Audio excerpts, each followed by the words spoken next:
તરસાલી સ્થિત શ્રી મારુતિ મંડળ દ્વારા પગપાળા સંઘ ડાકોર દર્શનાર્થે જવાનું આયોજન કરવામાં આવ્યું હતું।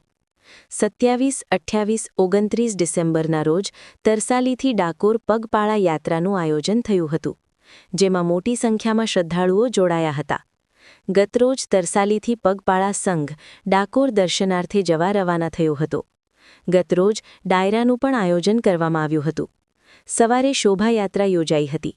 ભગવાનને 52 ગજની ધજા ચઢાવી ભક્તોએ ધન્યતા અનુભવી હતી। શ્રી મારુતિ મંડળના પ્રમુખ ભાગ્યાભાઈ પટેલ દ્વારા સમગ્ર આયોજનને લઈ વિસ્તૃત માહિતી આપી હતી। રણછોડ જય માતાજી જય ગિરનારી કહેવાય છે કે ડાકોર ધામ એવા રણછોડજી જેવું મોટું ખૂબ એવું સરસ મજાનું મંદિર છે અને એમાં રૂડા ભગવાન છે। તો એ ભગવાન જ્યારે ભક્તોને પ્રેરણા કરતા હોય ત્યારે વડોદરાથી તરસાલીથી ખૂબ મોટી સંખ્યામાં ભક્તો જોડાયા છે અને પગપાળા સંઘયાત્રા ડાકોર પહોંચી ગયો ગઈકાલે। ને ગઈકાલે ખૂબ સરસ મજાની અહીંયા ડાયરાનું આયોજન કરી અને આજે સવારે સરસ મજાની શોભાયાત્રાનું આયોજન કરી અને ભગવાનને 52 ગજની ધજા ચડાવી અને ધન્યતા અનુભવે છે।